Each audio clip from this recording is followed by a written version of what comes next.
Welcome to today's podcast. Today we are going to talking about serious issue, which is overqualified for their jobs or underqualified as graduates. So let's get started. Mrs. Shamira, could you tell us this topic is about? Absolutely. The discussion revolves around two big problems in Malaysia education system.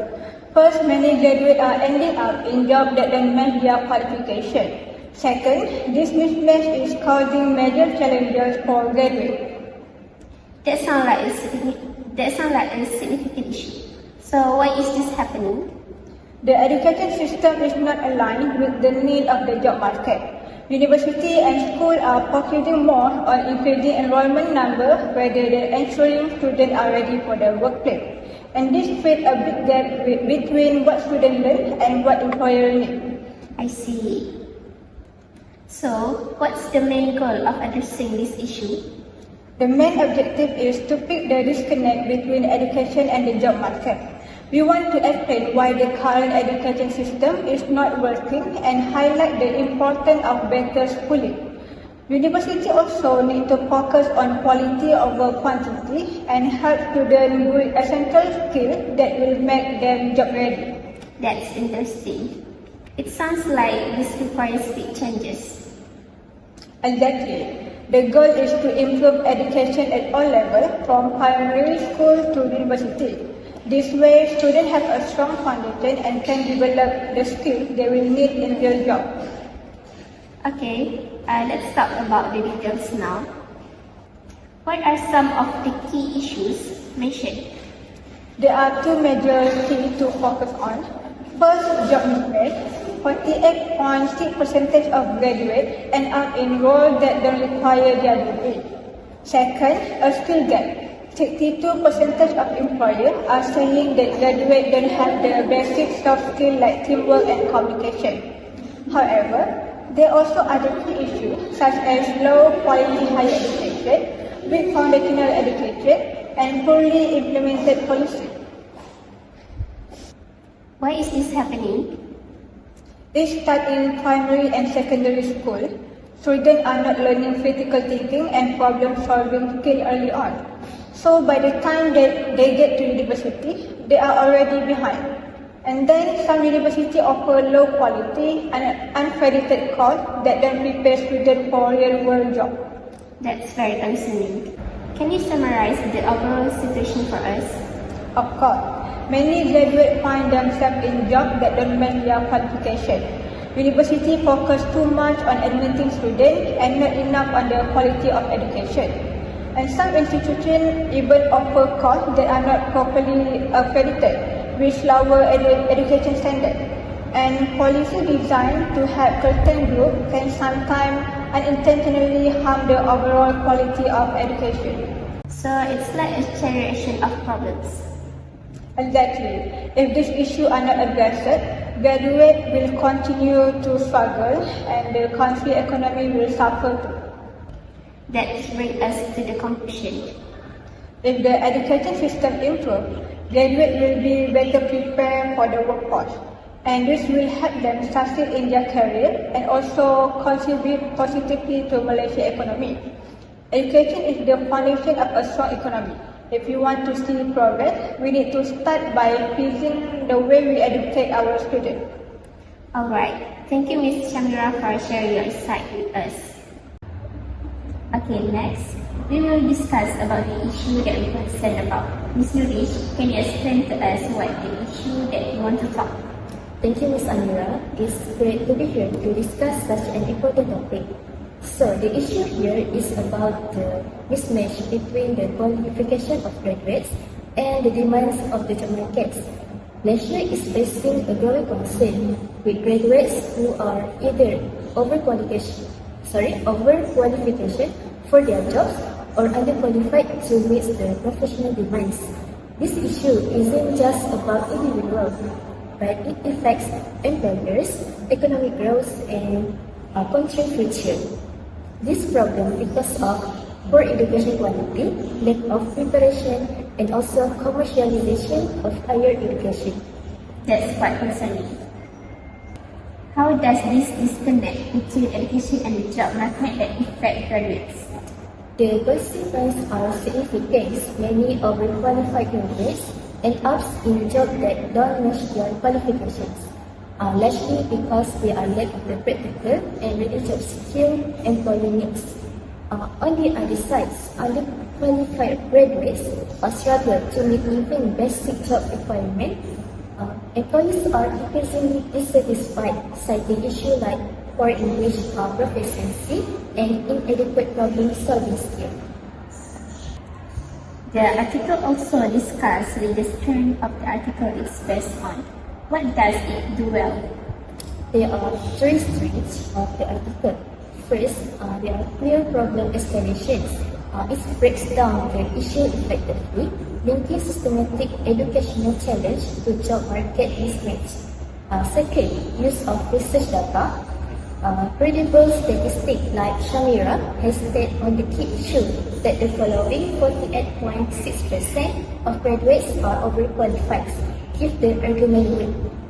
Third, the article's suggestion for solutions. It provides broad recommendations such as improving accreditation process and aligning curriculum with labor market needs. That sounds promising. But were there any weaknesses in the article? Yes, there are a few weaknesses. First, lack of actionable solution. While the recommendations are a good starting point, they lack specific implementation steps. For example, how do we effectively align educations with market demands?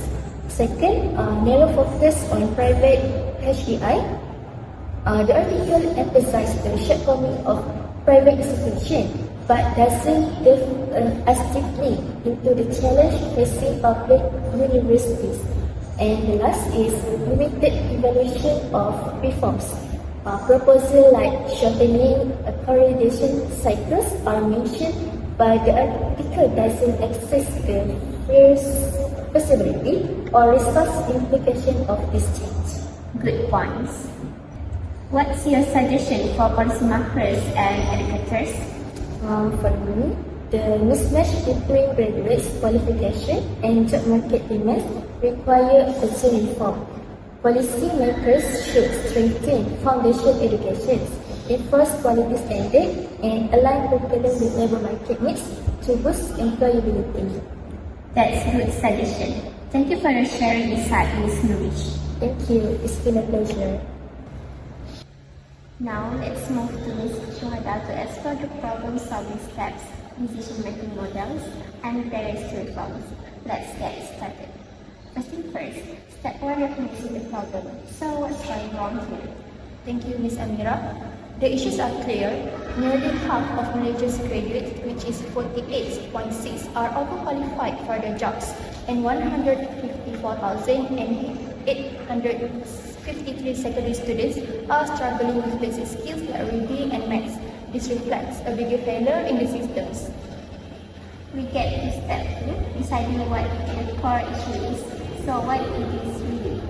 The decline in quality of higher education institutions, especially private ones, driven by profit.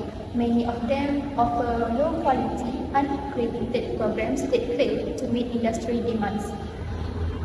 Got it. Now moving to step 3, collecting relevant information. What's the data showing us? Career readiness scores are alarming low at only just 6 out of 10. Last and QE audits only happens every 5 years, allowing substandard institutions to operate unchecked.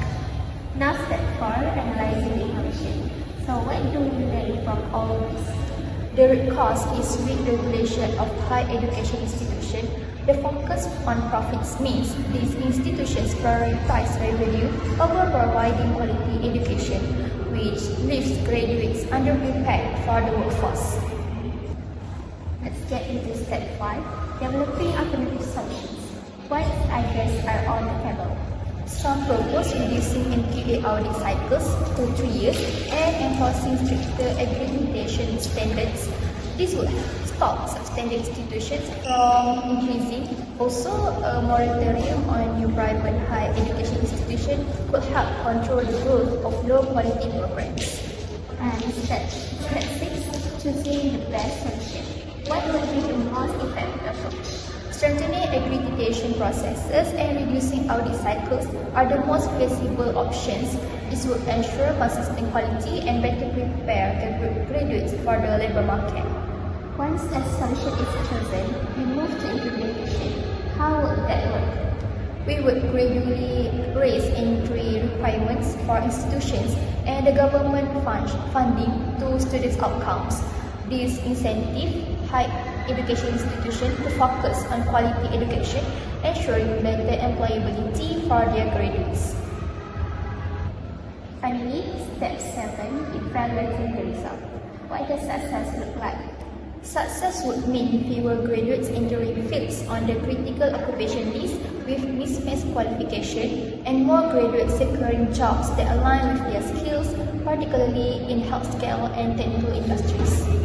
Okay, now let's look on the role of decision-making models in the process. First up, creative thinking. How does this play into solving the education problem? A great example is in the 2013 moratorium on new private higher education institutions, which was a creative response to the growing number of low-quality institutions. Reducing MQA audit cycles is also a creative idea to maintain oversight and growth in balance. What about the logical decision-making? Logical decisions come from analyzing the data, with nearly 50% of graduates employed in unrelated fields. Strengthening accreditation logically addresses this mismatch, aligning education with job market needs. Finally, intuitive decision-making. How does that factor in? Intuitive decisions like in the 2013 moratorium were quick but effective short-term responses to unchecked growth. It's crucial to balance intuitive choices with long-term data-driven strategies. Moving on, let's explore the barriers that restrain this issue. What are the human barriers at play? Many private higher education institutions resist reforms because they are driven by profits. For example, Lim universities offering of unaccredited courses in 2016 is a clear example of how this profit first mentally hurts students and the system overall. What about system barriers? Weak education standards in early schooling and unqualified lecturers drag down academic quality. For instance, over 2,500 professors in Malaysia are underqualified, as pointed out by Dr. Arsha Ayub. And finally, economic barriers. Financial motive encourage private higher education institutions to prioritize enrollment over quality. In 2015, 292,270 students enrolled in these institutions, contributing to the growing mismatch between education outcomes and job market demands. Clear information. Thank you, Ms. Shuhada, for breaking this down truly. Okay, now let's turn to Ms. Intan, who will guide us through the main challenges in Malaysia's higher education system. Okay, so there are 6 main for the challenges. The first is human challenges. Employees struggle to find and retain skilled workers. For example, IBM's new collar jobs incentive focus on skill instead of degrees, which is Malaysia could learn from it. Similarly, Google Career Certificates equip candidates with marketable skills like IT help and also data science, preparing them for the workforce. The second one is space constraints. There's limited access to modern training facilities.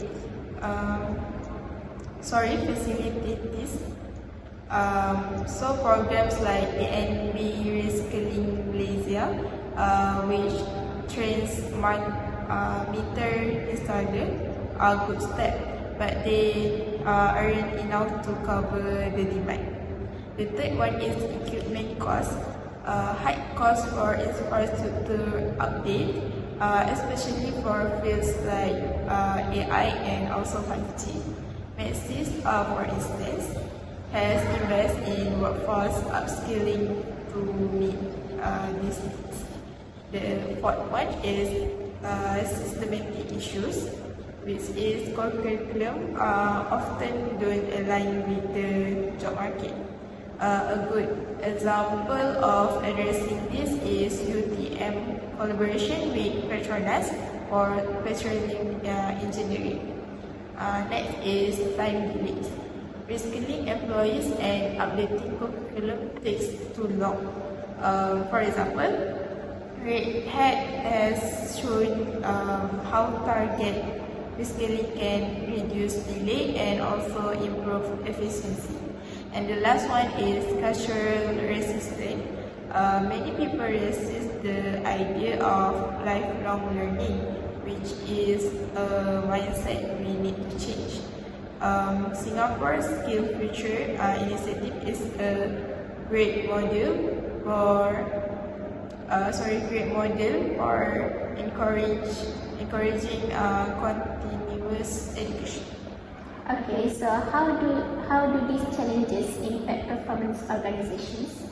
Organization experience reduced productivity as a result of skill mismatch. For example, IBM skill-based hiring approach is one way to address this issue. Okay, what about the education system? Efficiency system make this get worse. For instance, long accreditation cycles delay curriculum updates. Programs like Singapore Skill Future demonstrate how aligning education with industry can help. And how do these challenges affect the competitiveness of organizations? Organizations face reduced competitiveness when they lack skilled workers to meet industry demand. For example, Maxis has taken steps to address this issue by upskilling the workforce in areas like AI and also 5G, ensuring these employees equipped with the advanced skills needed to stay ahead in the technological sector. And how does this affect the employees? Underqualified employees often face burnout because they can meet job demand. For example, programs like Petrogate equip graduates with the skill that they need to avoid this issue. Okay, and what's the impact on graduates? Graduates often struggle with employability because they need job-specific skill. Initiatives like Google Career Certificate help prepare graduates for the workforce. Finally, how does this impact this community? It leads to higher employment, which increases inequality. Programs like MDEX, Digital Skills Directory, make training more accessible, but more exclusive efforts are still needed. Alright, thank you Ms. Intan for breaking this down so clearly. It's been a really insightful conversation. As we wrap up this discussion, let's summarize what we have learned. Malaysia's higher education system faces serious challenges. Graduates often struggle because their education doesn't prepare them for the real-world job market. To solve this, the focus needs to shift from quantity to quality in education. The article highlights the importance of starting early, fixing the foundation in primary and secondary school so students are better prepared for higher education and future careers. A systematic approach is key understanding the root problems, using data to find solutions and making decisions based on evidence. For instance, stopping the growth of the new university for a while can help improve the quality of existing ones. Collaboration is also essential. Policymakers, educators, and industry need to work together to ensure these changes have a real lasting impact. I would like to give 4 recommendations to help improve the system. First, motivate private universities to focus on quality through incentives like tax cuts or grants. Second, regularly monitor and review progress to ensure changes are effective. Third, provide financial support to encourage quality-focused reforms. And lastly, foster collaboration among stakeholders for balanced and sustainable growth. By taking this step, we can ensure that graduates are not just earning degrees but gaining skills that make them valuable to employees. This will help both their careers and nation's economic growth stronger. Thank you to all our speakers for sharing your thoughts. So that's all from us today. See you next episode. Bye.